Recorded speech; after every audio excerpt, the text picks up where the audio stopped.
When it comes to HMOs, floor space is money. And if you're not using every square foot properly, you are leaving cash on the table. Over the years, I have learned a few proven tricks that can instantly make your HMOs more profitable, more lettable. Today, I am breaking down exactly how I maximize floor space to boost returns and attract better tenants.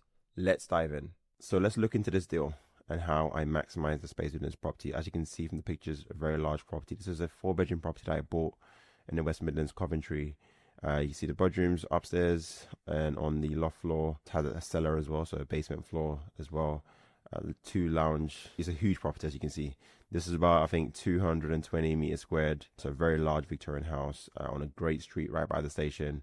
So this is like for me, a massive steal at the time. So kind of want to, I guess, start with the floor plan as it was. So this is kind of the floor plans the agents presented to me, and I fell in love with it the minute I saw the size of the property, the space. Like I could already tell I can get rooms in the properties very easily, like 1, 2, 3, 4, 5, 6, time maybe 7 in the basement and 8 on the rear. So there's so much scope with this property, and you're going to see how I ended up, I guess, utilizing the property and how I maximize the space with this property. But there's a lot of room in this property to kind of do whatever you want with.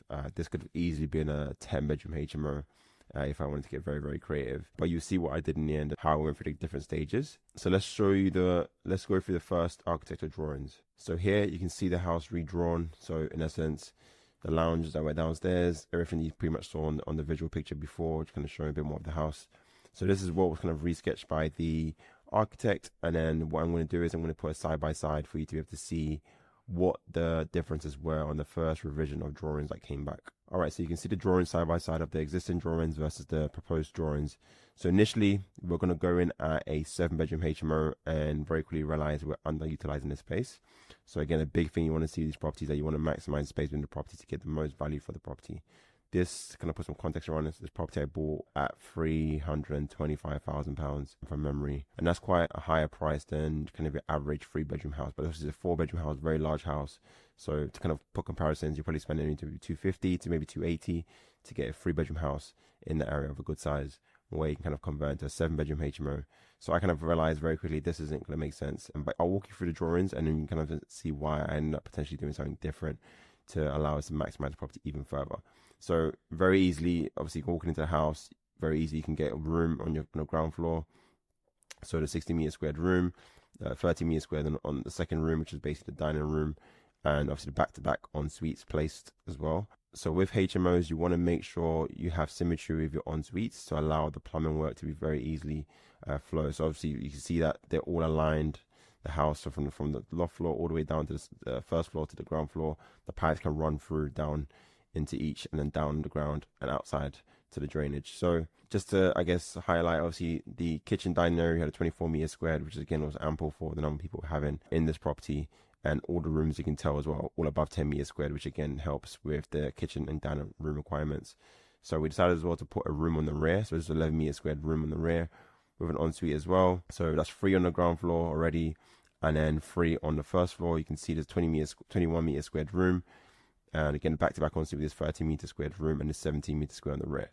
So these are all large rooms. Like this is very sizable rooms. Some might argue this is I'm I'm being way too generous with the room sizes. So just to kind of, I guess, illustrate a bit more. So obviously the red markings reveal a change. So you can see that we were taking out chimney breasts. So previously there was chimney breast here, which we took out. On that side as well, we took out the chimney breast, and these are obviously stud works that are going up. Ignore there's this basic error on the drawing at the time, but again it's kind of showing the kitchen layout and then the access into the room on the rear, and again the build of the ensuite in that room. So all those red markings are pretty much showing where we're putting new things in. So new door going in there, again the ensuite's back to back being put into these corners, and then the loft space, the same thing happening. So that was what the initial plan was, and I'm going to show you what happens, and again the importance of, I say that your architects are only as good as you direct them and instruct them, because they have a mind, or they just look at things and maybe they are going in the guidelines of which you're giving them. So if you want things to develop further, or you've got better ideas or feel like there's opportunity to maximize this further, you want to instruct them to look at how they can potentially do certain things more cleverly and just to get better utilization of your property. So very, very key lesson here. And when maximizing property, you do have to have some element of knowledge. You don't have to become the expert. Your architect is always going to be the expert in this, but you need to steer them. One thing I'll say, obviously, if you're interested in wanting to learn how to maximize floor space and work on myself within my HMO community, there is a link in the description for you to book a call to discuss how I can be of help and just show you the granular stuff. Obviously, I'm showing you some stuff in here, but like there's more to this, planning elements, just the deal flow itself, the structure of the deals, and there's a lot more to the HMO game. So if you're interested in working myself one-to-one, like I said, link in the description, and we'll see how we can be of help to yourself. So now we should be able to see two floor plans. So the first initial drawings versus what we ended up concluding in. So you can see a lot of difference, a lot of change happening. And again, I just felt like for what I'm paying for, I want to get more of this property to make sure I get end value that's worth the time and the effort, and more importantly, getting the right type of ROI for the investment made on this deal. So I completely restructured this and made it look even more better. So we've gone from a 7-bedroom HMO, you can see on the left here, to an 8-bedroom HMO structure on the right here, with a lot of changes being made to allow us to maximize this property even further and generate as much rent as possible as well. So a lot of change between the two drawings. I think there were some even revisions in between, but this is kind of the final and kind of the big changes, I guess, between the 7-bed and the 8-bed. So I want to kind of illustrate how we even further develop the property to even gain more property. So with property in general, I always say, like, look, when you're buying a property, you're not buying property, you're buying land. Land can be converted into, in this case, obviously converted the property further into a larger property to allow us to have an 8-bedroom HMO in there. But the decision could have been, for example, if I've got land that I can maybe like knock down and build more units on there, then again, that's how you maximize the space. So you're always going to look at, like, what can I utilize with the land I have available? Obviously, I knew, for example, we had a huge garden. And again, if you've seen the YouTube videos on this property particularly, this was my 8-bedroom HMO on my YouTube channel. You can find this out and kind of walk through the different stages of when I bought it, what the property looked like, to the different renovation stages, and also the final completion and how amazing of a HMO we created on the back end of this. But we knew we had a large garden, and I feel like, well, we're underutilizing the garden space. Like, it's so big that we could probably put another unit on the back. So why are we like giving ourselves just this tiny little 11 meters, which is still a sizable room? Let's be real, it's still a fairly sizable room. But I just thought, well, I can charge a lot more by going this extra mile or building this extension out. So we went through full planning to go through and get this all done, and just, I guess, explain the planning side of things. This house was obviously a 4-bedroom house, which we went through planning, and we went through the full 8-bed Sui Generis application first time round, and the extensions, everything that we did was all in one application. We didn't try and stage it. Again, we had confidence that just based on neighboring properties going from a 3 to a 7-bedroom HMO being approved first time, we didn't feel like we had to stage it, like going down the route of going from a 3 to a 6, and then from a 6 to a 7, or a 6 to a 8 in this case. So we went for full planning on everything that you're seeing on this drawing in one hit, and we got the planning approved. So we got through the hurdles of parking surveys and just demonstrating that this house was big enough to support 8 people.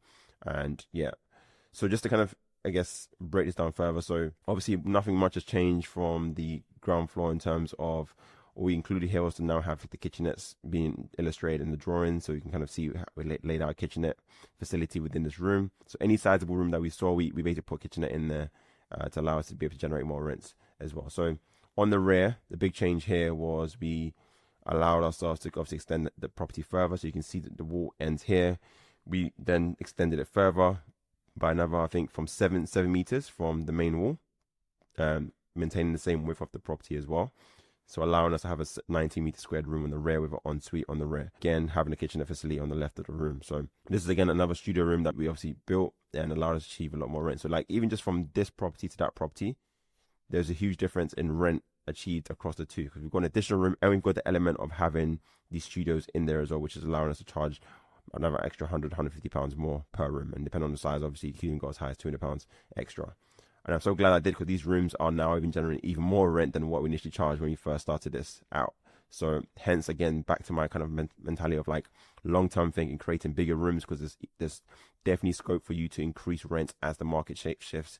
Like, this is 90 meters squared, this is 60 meters squared. Anyone who wants to live in this room is going to be paying £800 plus, very easily. So, and again, when we started off, we were paying maybe £700 to start with, and these have all creeped up in rent, and only in a few years. And these will keep going up as the markets and there's more demand in the area, and it being such a great location as well. You might even argue 8 people are going to get voids and stuff, but no, again, buying the right streets helps you weather these void periods, because these are desirable locations for anyone that wants to move into Coventry, or wants to live in Coventry, or want to commute to neighboring towns.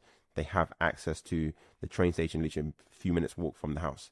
So it's a no-brainer asset, definitely one of my best assets in terms of performance everything about it pretty much, and just the size of the property itself. So there's again scope for it to be worth even more in the future. So again, by extending the property further, we made the kitchen again requirements slightly more just to accommodate number of people we're having. So 26.5 meters squared, which to be honest is still kind of overkill just on the fact that we've got large rooms in these properties. But again, we wanted to kind of create this kind of co-living space, so having the kitchen area and then the sofa area with the TV, and just allow it to feel like a home and not feel like you're just sharing a house and everything's tight. Big on trying to create space and give the tenants as much space as possible within these properties. So moving on to the first floor, here's where we kind of did something clever. So obviously we saw that we underutilizing the space of having a 21 meter squared room, which is very, very big. And we felt like we could have maybe devised 2 rooms out of that. Which, to be honest, like the lowest I want to go with room sizes is 10 meters squared. I don't want to be anywhere lower than that. I already think 10 meters squared is quite low. But again, just based on the property and the size that we had, I feel like we could have done more of this. So we kind of created a clever design to allow us to fit 2 rooms. So you can see pretty much we've got rid of all the walls in this section to recreate the walls. So we moved the walls all the way up here. We took up some of the space on the rear at the 70 meter squared room, made that slightly smaller, a bit of the ensuite into that room, and allow us to then have the front side to even become even more bigger, and then therefore give us the space we need to create 2 rooms on the front side of the property. So you now see we have a 10 meter squared and a 30 meter squared room with the ensuites being tucked in a clever way to allow us to still be able to do this. Obviously, this will bring complications in terms of plumbing, but again, build team very capable. We spoke to build team about creating the solution around plumbing, and again was able to create the plumbing to allow us to put the en-suites in this configuration as well. So that's kind of the first floor. You can see we literally took out some space on the rear of this and allowed us to fit back-to-back en-suites on here. Again, the design for me on this was very clever, allowing us. And again, for me, I just said, look, we can get 4 rooms up here. Let's figure out a plan. And our architect then came with the solution of, okay, this is how we'd go about getting 4 rooms in on this floor. So the loft space, we also knew we were underutilizing the space. There was this whole dead space that was basically available to us, which we didn't pretty much do anything with. We didn't do a dormer conversion list. We just utilized the current space. There was like a mini dormer here, as you can see. But again, we don't want to kind of take out the whole roof and do a dormer conversion, which obviously would increase the cost even further. Rather, what we did was just shift the wall. So the wall again ended here. We knew there was obviously more space behind that wall, so we knocked that wall completely down and brought the wall out further to allow us to find ourselves having a 20 meter squared room. And this is like a large room, which obviously someone's very generous to have. The rooms that we had large spaces in, so these rooms we put king size beds in. So this 90 meter squared room and this 20 meter squared room, we put king size beds in. Because again, we just got the space. We had added like a sofa element to the room as well, to just allow people to feel more at home and just feel, kind of utilize the space and make it feel more effective as well, and just create the space where people are like, I've got a kitchenette facility in my room, and I've also got a kind of living room area within my room as well. And again, paying us premium rents for these rooms. So with properties, I'm always big on like getting the larger properties because you have more scope to do more with these properties. And more importantly, like if there's errors that happen, maybe miscalculations, there's scope to drop ceilings. If it's large Victorian properties, there's scope to kind of change the plan slightly to allow you to still get the outcome you want. Versus if you try and buy the small properties, then you're screwed if there's things that maybe didn't go to plan and needs moving and you can't put this in. Obviously, the basement, we didn't talk much about the basement, but the basement, what we ended up doing was utilizing it as the washing area. So all our washing machines, we've had 4 washing machines in this house. 2 washing machines and 2 dryers is what we put down below. Any storage as well we utilized. So we didn't bother converting the basement, which could have been a 9th room in the property. But again, we just felt like converting the basement was going to cost a lot more money and probably wasn't needed on this. But in the future, because the basement exists, I could easily look to convert that space and move the washing back upstairs to the communal area. Like I said, we've got plenty of space, which to be honest, we probably could have used this as for the washing area as well if we wanted to. So a lot's gone on in this property, as you can tell, but again, there's a lot to maximizing the space. Like it's not as easy as just putting en suites in the rooms. You can obviously, but in this case, you can see how creatively we've maximized the property to get us a much higher valuation versus if we just maintain this current structure of the building and didn't utilize it. And also more importantly, generate even higher rents by providing bigger spaces in the property where again, we know the property is capable of delivering on this. So if you want to see how this property turned out in the end, here's a video for you to watch.